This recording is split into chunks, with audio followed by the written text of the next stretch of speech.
네, 우리 함께 봉독한 본문 말씀을 통해서 이 선포하라라고 하는 제목의 말씀 우리 함께 나누고 또 기도의 자리로 나아갈 수 있기를 원합니다. 자, 우리가 앞에 봤던 이 예레미야 18장에서 이 예레미야는 이스라엘이 하나님의 손에 있음을 비유하기 위해서 이 토기장이가 그릇을 만드는 모습을 언급했어요. 그리고 오늘 본문에서는 이 토기장이가 물레 위에 진흙을 뭉쳐 버릴 뿐 아니라 이미 만들어진 그릇을 깨뜨려 버릴 수 있듯이 하나님이 예루살렘을 다시 조성하실 수도 영원히 버리실 수도 있음을 지금 선포하고 있습니다. 그렇습니다. 이 18장과 19장은 그 강조점에 있어서 엄청난 차이가 있습니다. 18장에 보면 예레미야가 하나님의 지시를 받고 이 토기장이의 집에 갔을 때 이 토기장이는 농로에 진흙을 올려놓고 그릇을 빚는데 그 그릇을 빚다가 그 그릇이 터지거나 하면 다시 뭉개요. 그리고 다시 그릇을 만들었습니다. 이것은 유다가 하나님께 비록 범죄하여서 하나님 앞에서 신앙적으로 실패했다고 해도 마음을 강팍하지 하지 아니하고 회개해서 하나님께 돌이키기만 한다면 비록 일시적으로 이 고통은 따르겠죠. 하지만 하나님의 손에 붙들려 아름다운 존재로 거듭나게 되어질 것에 대한 상징적인 묘사였습니다. 근데 오늘 우리가 함께 읽은 이 19장 말씀에서는 예레미야에게 이 토기장이에 다 구워져 만드는 이 옹기를 구입하라는 겁니다. 그리고 그 옹기를 가지고 이 백성의 지도자들이 보는 앞에서 깨뜨려 버리라는 거예요. 여러분, 이것은 유다가 죄로 말미암아 강팍해져서 더 이상 손 쓸 수 없는 상태가 됐다는 거죠. 결국 하나님의 심판을 받아 완전히 파멸에 이르게 될 것을 상징적으로 지금 나타내 보인 것입니다. 그렇습니다. 오늘 본문을 보면 하나님은 예레미야에게 옹기 하나를 사서 하시드 문이라고 하는 곳으로 가라는 거예요. 이 하시드 문은 옹기 조각 문이라고 하는 뜻입니다. 이 문은 흰놈의 아들 골짜기 곁에 있어서 이 골짜기 문이라고도 불렸습니다. 자, 흰놈의 골짜기, 여러분 이게 히브리어로 하게 되어지면 게놈이라고 하는 단어이고요. 이게 헬라어로 하게 되어지면 게헨나라고 하는 단어가 되어집니다. 어떤 뜻이냐면 지옥이라고 하는 이름이 이게 지옥을 상징하는 이름이 되었습니다. 그래서 아하스 왕은 그곳에 이 발의 우상을 만들어 분향을 했고요. 유다 백성은 여기서 몰렉을 위한 산당 도벳을 지어요. 침베틈이라고 하는 뜻을 가지고 있는 도벳을 짓고 이 어린 자녀들을 산채로 불살라 제물을 바치게 되어집니다. 그래서 하나님은 그곳에서 우상 숭배를 하고 인신 제사가 드려졌다는 사실을 고발하시는 거죠. 그리고 이곳을 완전히 파괴하시겠다 이 선언을 하십니다. 그리고 이곳의 이름이 게놈이 아닌 게하레가 이 죽음의 골짜기가 될 것이라고 선언하시는 거예요. 여러분, 요시야 때 파괴되어진 이 도벳 산당이 다시 언급되어지고 있는 겁니다. 무슨 얘기일까요? 여호와김 왕이 이 도벳을 다시 재건했다라고 하는 뜻이 되어집니다. 하나님은 요시야의 종교개혁을 뒤엎고 가증한 행위를 되살린 유다와 이 예루살렘 백성에 대해서 어떤 말씀을 하십니까? 그 시체가 매장되지 못하고 새와 짐승의 밥이 되어질 것을, 또 그들이 자녀들과 친구들의 살을 먹게 될 거라고 아주 강력한 심판을 선언하시는 겁니다. 여러분, 이런 상태 어떤 상태입니까? 이 생지옥이라고 오늘 우리가 표현하지 않나요? 이 지옥이라고 할 수 있는 거예요. 헛된 그 우상의 도움을 얻겠다고 아이를 불살라 제물로 바치는 짓을 마다하지 않았던, 여러분 그 당시 이 유다 백성들 얼마나 잔인한 자들입니까? 그런데 하나님께서는 그들을 심판하시겠다는 거예요. 그렇습니다. 그들은 무수히 하나님 앞에서 죄를 범하면서도 그 마음을 강팍하게 할 뿐, 여러분 돌이킬 줄 몰랐어요. 거듭되는 하나님의 간곡한 그 회개의 권고에도 불구하고 회개하기는커녕 마음을 강팍하게 해서 도리어 큰 악을 자행할 뿐이었다는 것입니다. 죄에 인이 박히게 되어지면 여러분 이런 완고함이 완악함이 이 그 강팍한 면모가 여러분 이 새롭게 빚을 수 없을 정도의 그런 상태를 만들어 놓는 거예요. 이 하나님께서는 예레미야에게 온기를 깨뜨려 버리라는 거죠. 이런 상징적 행위와 더불어서 심판의 말씀을 주심으로 이 죄로 더럽혀지고 강팍하게 되어서 이렇게 새롭게 되어질 가능성이 전혀 없는 유다를 철저히 파멸의 자리에 던질 것을 이렇게 나타내 보이신 것입니다. 우리가 이런 본문의 말씀을 보면 여러분 우리가 이런 마음과 이런 생각을 해야 되지 않겠어요? 내가 지금 그 자리에 가 있진 않은가? 왜냐면 그게 알고 가 있는 깨닫고 가 있는 이들도 있겠지만 부지 중에 모르는 사이에 그냥 시대 조류에 그냥 쭉 흘러 들어가서 나도 모르는 자리에 그 자리에 가 있는 거예요. 군중 속에 그냥 파묻혀 버리는 그 모습이 오늘 우리 가운데 있을 수 있다는 것입니다. 우리는 연약하고 비천한 자들이기 때문에 여러분 언제든지 죄를 범할 수 있어요. 아니 나는 그렇지 않아요. 이게 바로 교만의 죄입니다.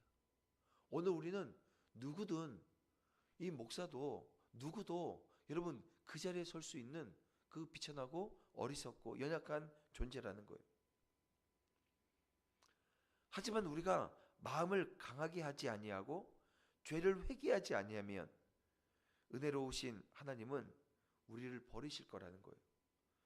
여러분 오늘 우리가 은혜로우신 그 주님이 우리를 버리시지 않으시고 다시금 우리를 새롭게 빚으시는 여러분 그 은혜의 자리에 우리 함께 설 수 있어야 됩니다.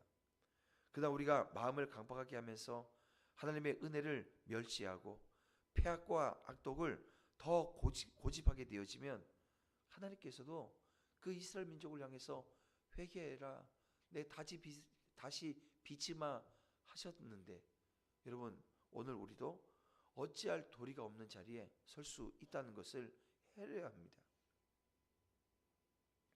우리의 마음이 굳어버리면 하나님의 최상의 선택은 우리를 깨뜨려 버리는 것이 되어질 것입니다. 그래서 우리는 비록 죄를 범할 수는 있어요. 연약하기에. 하지만 절대 마음을 강팍하게 해서는 아니 되는 것입니다. 우리가 죄를 범하고도 회개하지 아니하고 그 죄를 그대로 방치하여 두게 되어지면 죄는요 오늘 우리의 마음을 딱딱하게 굳게 만듭니다. 그래서 회개하고 싶어도 회개할 수 없을 지경에 서게 하고 유다 백성들과 같이 악한 마음이 완악한 대로 행하리라 라고 하는 그 지경에 이르게 되는 것입니다. 따라서 우리는 죄가 우리의 마음을 굳게 하기 전에 엎드려야 돼요. 무릎으로 주님 앞에 나아가야 됩니다. 회개해야 합니다. 우리는 지속적인 회개를 통해서 우리의 심령을 정말 부드럽게 만들어서 토기장이신 하나님으로 하여금 우리를 빚으실 수 있도록 내가 다시금 주님의 은혜의 손길로 붙잡힌 바 되어줄 수 있도록 오늘 은혜 구하고 오늘 주님 주시는 그 믿음의 자리에 서야 한다는 것입니다. 심판이 아닌 구원의 자리로 함께 나아가십시다. 우리 자신은 깨뜨려 버릴 그 온기가 아닌 하나님의 복되신 뜻 가운데 아름답게 사용되어질 그릇으로 빚어지는 그 은혜가 우리 가운데 있어야 될 줄 믿습니다.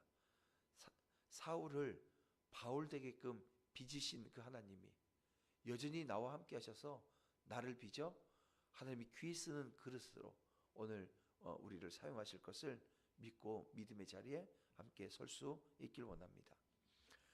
하나님은 재앙을 계획하셨다 하더라도 그들이 돌이키면 그 계획을 돌이키겠다 다시 또 이 말씀을 하시잖아요. 그러나 도벳에서 저지른 가증한 악행은 결코 용서하실 수 없었습니다. 그래서 예레미야에게 온기를 깨뜨리라고 하신 후에 이 깨어진 온기처럼 심판을 되돌릴 수 없다라고 하는 것을 선언하십니다. 그리고 이 도벳에 매장할 그 자리가 없을 정도로 많은 백성이 죽임을 당할 것이고 예루살렘 성읍이 도백과 같이 될 거라고 지금 오늘 10절에서 12절까지 말씀합니다. 좀 전에도 말씀드렸지만 이 도벳, 침베틈이라고 하는 뜻을 가지고 있는 도벳은 대대로 이 더러움의 상징과도 같은 곳이 될 거라는 거예요. 여러분, 예레미야 입장에서 이런 메시지를 선포하는 것은 너무나도 위험스러운 일이었고 정말 부담스러운 큰 일이었을 겁니다. 백성의 어른 그리고 제사장들의 어른을 향해서 이런 악담과 이 저주에 가까운 그 예언을 한다고 한다면 여러분 어떤 일을 당할지 알 수가 없지 않아요. 그러나 예레미야는 하나님의 말씀대로 행해요. 하나님이 무서운 재앙들을 예루살렘에 내리실 것을 선포합니다. 예레미야는 이 예언 때문에 큰 곤욕을 치러야 했습니다. 우리가 이제 내일 아침에 그 1절 2절의 본문을 볼 건데요. 여러분, 우리가 세상에 선포해야 될 메시지는 예수님을 믿으면 구원을 받는다라고 하는 이 구원의 메시지를 전하게 되어집니다. 그런데요, 예수 믿으면 구원을 받지만 이 복음을 거부하고 계속 죄 가운데 살아가면 영원한 형벌을 받을 수밖에 없다라고 하는 내용도 이 복음 안엔 함께 담겨져 있는 거예요. 좋은 말을 하면 사람들이 그렇게 강하게 거부하겠습니까? 거부하지 않을 겁니다. 하지만 하나님의 심판을 말하게 되어지면 그들의 반응은요, 좋은 반응이 나올 수 없는 거죠. 그러나 우리에게 주어진 사명은 하나님의 사랑, 그 하나님의 은혜, 이거 전하면서 아울러 하나님의 심판도 전할 수 있어야 된다는 것입니다.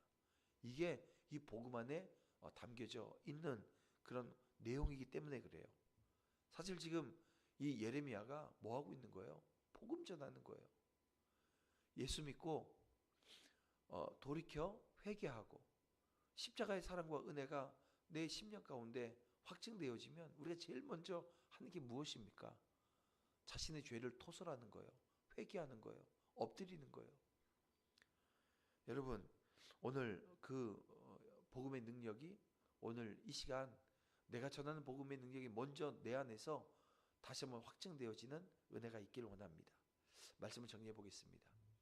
예레미야는 유다 백성이 죄에서 떠나지 않고 회복될 수 없을 정도로 철저히 멸망당하리라고 하는 메시지를 전하면서 심히 괴로웠을 겁니다. 그러나 그것이 하나님의 뜻이기에 그는 그 사명을 감당했어요. 우리가 전하는 복음은 많은 사람들이 거부하는 메시지입니다. 그러나 그 복음에 생명의 길이 있기에 저와 여러분은 쉬지 않고 정말 열심히 이 복음을 전하는 십자가의 전달자, 하나님께서 원하시는 참된 예배자의 모습을 오늘도 회복하는 그런 귀한 하루 되시기를 주님의 이름으로 축원함을 드립니다. 이렇게 주신 하나님의 말씀 붙들고 오늘 이 아침에도 함께 기도하기를 원합니다. 기도할 때 이렇게 기도하겠습니다. 하나님께서 우리의 죄를 용서하시고 새롭게 빚으시는 은혜를 기억하게 하여 주시옵소서. 강박한 마음과 이 죄의 습관에서 벗어나 정말 겸손한 마음으로 하나님의 말씀에 순종하게 하시고 주어진 이 복음의 사명 감당하며 하나님의 사랑과 심판을 온전히 전할 수 있도록 오늘 우리에게 담대함을 주시고 우리에게 지혜를 허락해 주시옵소서. 우리 다 같이 주여 한번 부르면서 간절함으로 오늘 이 아침 기도하고 또 개인 기도하시고 주님 가르치신 기도로 오늘 이 예배를 마치고 삶의 자리로 나아가겠습니다. 우리 함께 기도하겠습니다. 주여 아버지 하나님 인도해 주시옵소서.